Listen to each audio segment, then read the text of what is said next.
on our way to Miami. Vibes are great on the team plane. Everyone's stoked. And I hear, no way, no way. They're screaming. You're like, what's happening? That was when everyone found out that Kobe passed. This is the Inside Rip, where every card tells a story and so do the people behind them. I'm Sarina Morales, and each week we sit down with the voices shaping sports and the hobby from the inside out. Today's guest is the former team reporter for the 49ers and a current CBS Sports anchor, Keiana Martin. Thank you for joining us. Keiana, my girl, the Niners are third in the NFC West with a 10-4 record. What is your take on your 49ers this season? It's very interesting. 10-4 record when you're without your top D lineman, you're without your top linebacker, you're without your wide receiver one who is probably never going to come back to the team. It's actually pretty impressive that they've made it this far, but it also goes to show just, you've spent time with the Rams, just how tough the NFC West is. Like the fact that you are sitting third in the division. And there is a possibility with the final 3 weeks of the season that you can be knocked out of the playoffs completely, even though you have 10 wins. It's kind of mind-blowing, but I feel like you can take it two ways. Like, I think as a 49ers fan, you're kind of excited, you're proud that your team continues to persevere despite everything that's happening against them. But also it's just that frustration, like, injuries again. So it's kind of been a little bit of the story of the 49ers being, let's say. Yeah. Is Kyle Shanahan to blame or to be proud of? I would say to be proud of. I would not blame him. I mean, injuries happen. It's a part of the game. But the fact that he was able to coach up at least, this offense, despite being without some of your players, you bring back Robert Saleh, which I believe is honestly the game changer and the reason why the 49ers are as successful as they are, having Saleh back in the fold. Yeah. I honestly, I think that has a lot to do with their success. So I would never, not never, I'm not going to blame Kyle Shanahan. I feel like he's put this team in a position to win. It's just up to these players to execute, and they've been doing it at least to this extent. That's fair. Okay, I'm gonna break down the hobby for you a little bit, especially when it comes to running backs. Keiana, collectors treat running backs the same way NFL GMs treat them. They anticipate a short lifespan. They are viewed as a short-term investment. So if you want to be an outlier to this rule, you have to be great. Yeah. We have seen great, right? CMC, Christian McCaffrey, has done just that. But if you check the probability of the 49ers winning the Super Bowl this season, you're looking at a 4.3% chance. When Christian McCaffrey's career is over, and he doesn't get a ring, how will we remember him? All right, well, I'm going to say hopefully he does get his ring. I'm knocking on some wood over here. 4.3% Christian chance isn't great, So but you're still saying there's a chance. But you're still right? saying there's a chance. But nonetheless, like when you think about Christian McCaffrey, I mean, before even coming to the 49ers, a lot of people, he's so injury prone. Like this was a terrible move. And now let's step back and look at what he has done in his time with the 49ers. And I think what's so impressive is that he's now on track to have his second thousand season. Being able to, he's currently, if I'm not mistaken, I got to double check after where we are in this season, but leading the league in rushing yards and what he's able to do, I think is just so impressive as a running back. But I think a lot of that has to do with how Kyle Shanahan utilizes his running backs. I think he is the prototypical guy to fit into the system of what Kyle Shanahan wants you to do. He wants you to be able to run, but you can't just run. You got to be able to catch, but you can't just catch, because if you are not a blocker, you will not be on the field, and he stands by that. He does not care what kind of a diva of a wide receiver you are. If you're not blocking, you're on the bench. So I think the fact that he came into this organization and he's down for it. He's like, yeah, sure, put me in however I can be used. And then, it frustrates me when I see him out there. 49ers are up by 2 scores. There's 4 minutes left in the game. CMC's still out there. I'm like, Kyle, all right, let's wrap this up. Like, let's be smart here. But a lot of that, from what I've heard from the people in-house, they're still like, a lot of that is CMC. He wants to still be out there. He loves this. He loves getting hit. He loves the game. So I think what we are seeing out of him, like, we're literally kind of witnessing history right before our eyes. What he's been able to do. Right now he has 800 yards receiving, 800 yards rushing, still has 3 games to go. And if, by the looks of it, all 3 games are going to matter for the 49ers. So we'll see how this year ends. But nonetheless, I think impressive. One of the, if not the top running back in the league right now. Hey, 4.3% is still not 0%. It's not zero. It's not zero. Another thing that affects card prices is player personality, cultural relevance. I actually love this aspect to why card prices affect player values.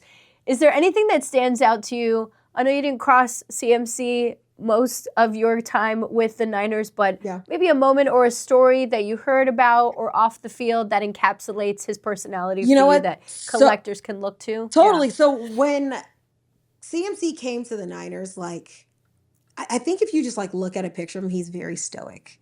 Like, it's, you would think like not much personality, just kind of like, you know, I'm here to do my job and I'm going home to my supermodel wife and like that's the end.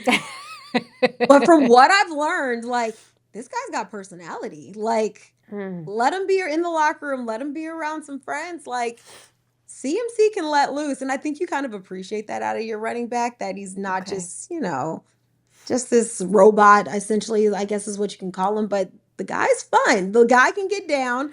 I'm still waiting on some stories from they had a Christmas party. I saw the videos. It looked like a vibe. I'll come back with the stories and let you know how CMC and George Kittle were, because Kittle's certainly a character. Yeah, you're not short on stories with Kittle. No, please tell me where. Look, he started tight end day. Mm-hmm. He's clearly going down as one of the best to play that position. Outside of a ponytail, a man bun. Yeah. I mean, what do you make of George Kittle as a football player and maybe his status of where he ends up as a Hall of Fame tight end? Yeah, well, first off, I will say absolutely should be a Hall of Famer. The guy, he's shown it on the field. But also, like, I think, like, you see him on social media and you're like, oh, he seems like a interesting guy. No. He is as advertised. This is not a front.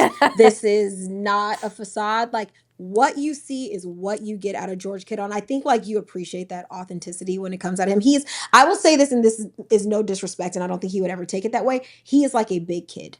A big kid that likes to have fun, that likes to enjoy himself. I go back to, like, what game was that? I think it was maybe during like the 2019 season when he had a pancake block and like maybe they were on the 5-yard line. He pushed him like maybe 15 yards through the end zone. It was fantastic. And he just gets up laughing about it.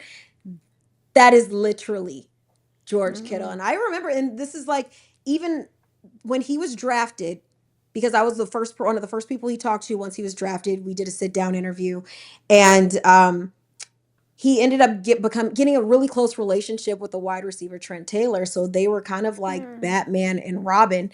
And I got to find the pictures. I literally bought them a Batman and Robin full onesie costume set.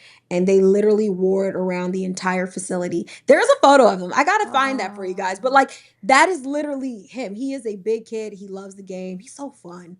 He's fun. And you want to see that. You want that in the locker room. So good guy. Good guy. Is he Batman or is he Robin? He's Batman, and then Trent Taylor was Robin. Yeah. Okay. Maybe it was a little bit of the size thing too, but.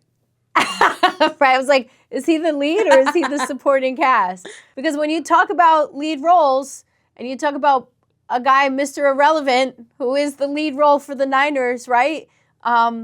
Look, quarterbacks get all the love in the hobby. And here's Brock Purdy. His market has gone down since the beginning of last season. And I realize injuries don't help a narrative, but like, he's also leading a team that's 10-4. And when he plays well. But Purdy has gone from someone who people had enormous confidence in to someone we have now enormous speculation for. Why are people no longer viewing him like they did a few years ago? You know, maybe it's a little bit of that. I feel like that allure or that the storyline of being Mr. Irrelevant. And, you know, it's like, oh my gosh, he's the savior of the 49ers. And it's just like, no, he's a guy that came in to do his job. He was picked 7th, but he was still busting his butt to get to where he wanted to be. And he eventually became a starter when that injury happened. Well, injuries happen to the 49ers because we can talk much about that. But, you know, maybe a little bit has to do with the fact that when Brock Purdy was out, you see Mac Jones come in and the offense runs so efficiently and effectively. So it's like, wait a minute. So is this more so a Kyle Shanahan system? Is he that system quarterback? Maybe it's taken away from that allure of that. But I don't quite understand the disrespect. You know, he's leading, like you mentioned, leading a 10-4 team. He's coming off a clean game, thank goodness. But like, you know, he's led this 49ers team to an NFC championship game. Injury has derailed that. I think, obviously, like you mentioned, injuries kind of changed that narrative a little bit. But, you know, I don't think he deserves the hate. I think Brock Purdy deserves some love of what he was able to do to be that final pick in the 7th round in the NFL draft, to lead a team to multiple playoff appearances, doing that the same thing this year. I think people need to give him a little grace. If he wasn't on the 49ers, would he be a franchise quarterback elsewhere, another team? You know what? I think I would say, and I don't want to make it sound like I'm being a homer, but I'm going to say yes. He's efficient. He's effective. I think his ceiling is high. I think when people were comparing, when you saw Mac Jones under center versus Brock Purdy, you're seeing how Brock he's mobile. He can change the game also with his legs. The offense kind of goes as he goes. And so because of that, I want to say yes, but it would have to be that right system, one that fits him. And I feel like what Kyle Shanahan what Kyle Shanahan wants out of him, he's able to accomplish. So because of that, I'm going to say yes. He has not shown me otherwise that he can't, because I see a lot of other quarterbacks out there that are struggling. So I'm just like, wow, like, and I feel like for him, the goalpost always moves. So call me a homer. I'll say yes. All right, well, let's talk about a quarterback now that everyone's forgotten about, Trey Lance. My goodness. Does Lance have a chance? I mean, seriously, like, does he have that moment, that Sam Darnold comeback story, that Baker Mayfield comeback story? So I love that you brought up those names, because I feel like we're seeing that a lot, especially this season. Like I feel like anybody can say this. The right system, the right team, the right coaching can change a lot for a player. With the 49ers, you look at Mac Jones and how he looked with the 49ers. He didn't look like that in New England. He didn't look like that in Jacksonville.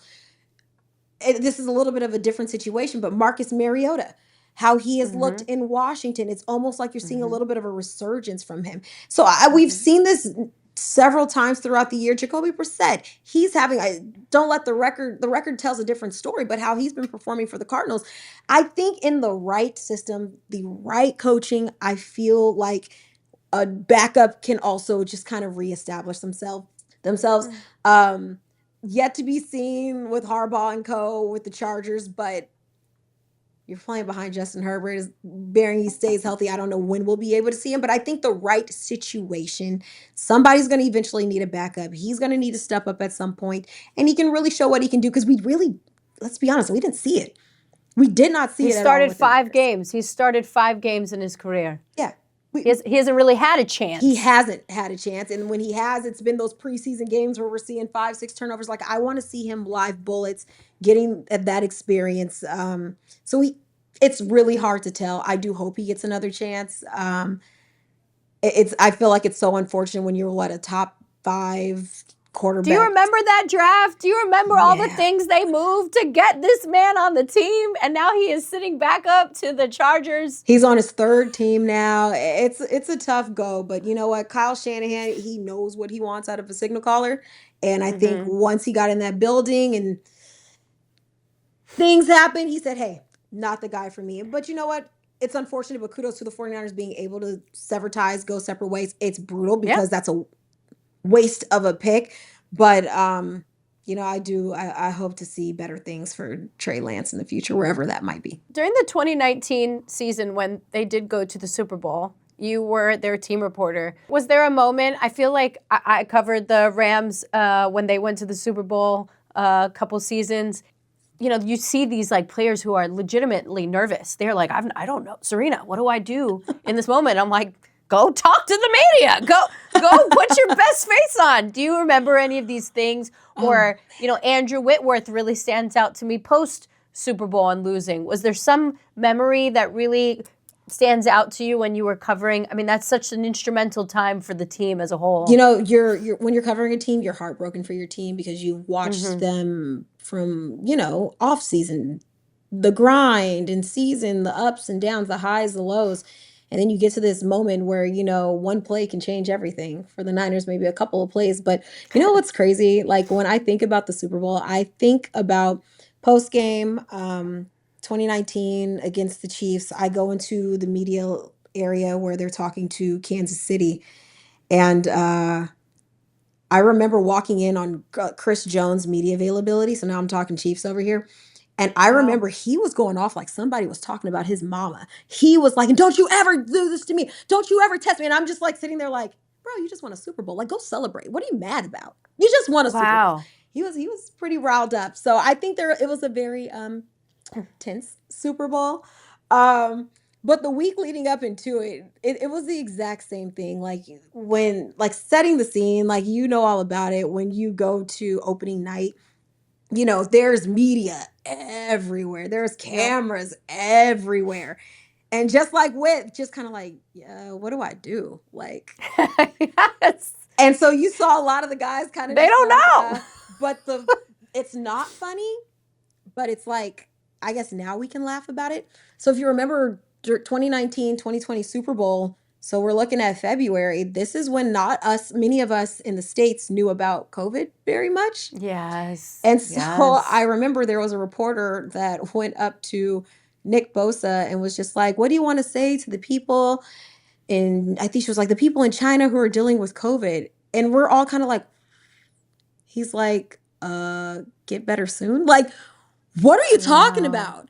And yeah, none of us had any idea because it didn't hit us for another month or so. So it wasn't so mainstream, but you go back and you look at that and you're like, wow, what a time. But I will say that was a very emotional Super Bowl for the 49ers. Cause here's another story. I remember we're boarding the plane. We're on our way to Miami. Everyone's just vibes are great on the team plane. Everyone's stoked. And I remember sitting there and I hear, no way, no way. And everyone's like, what? And you're hearing like someone like, no, like they're screaming. And you're like, what's happening? And so news slowly starts trickling down the plane. That was when everyone found out that Kobe passed. And so if you recall, Richard Sherman was on the team that year. And he and Kobe, which another guy who's very instrumental, but he and Kobe were good friends. Sherm always had great things to say about Kobe. And, he took it very, very hard. So imagine being just 45 minutes into your flight. You still got almost 5 hours to go. Everyone's trying to get on their phones. Everyone's trying to find out if this is real. People are saying it's fake. So it was, everyone wanted to celebrate because when you land at the host city, it's media. It's like a big celebration. It's music. But the entire mood was really, really tough for that team. I remember that was like it was on yesterday. The way to the Super Bowl. On the way to the Super Bowl. We're maybe 45 to an hour into the flight. So it was a really tough thing. And everyone tried to, power through it. But like a lot of guys took it really, really hard. I know Sherm was certainly one of them and being one of those leaders of the team. So a lot of guys wanting to rally behind him. But that was a really, really tough moment for the guys. Oh my God. Yeah. Wow. Rapid fire. I know, I just brought down the mood. I'm sorry. No. Rapid fire. We landed in Miami for the Super Bowl. We're here. One athlete fans would love more if they really knew them.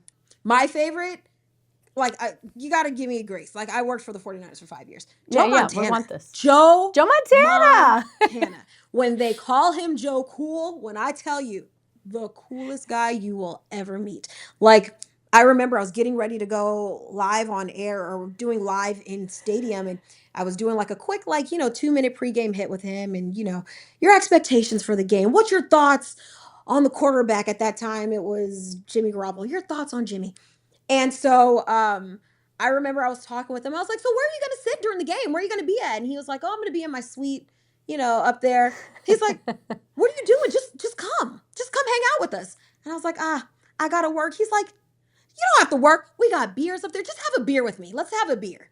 And I'm just And like, you say yes. could you imagine? And you say yes. Is that worth risking my job for? Yes. But I wish I went and had a beer with Joe Montana, because when I tell you he is Joe Cool, he's literally the coolest, calmest guy and just so laid back. Like, everyone wants to hang around Joe Montana. That by far. I want everyone to like have a chill moment with him. I feel like everyone loves Joe Montana, but now we love him even more. God, I love that man. He's great. Are super teams good for sports, yes or no?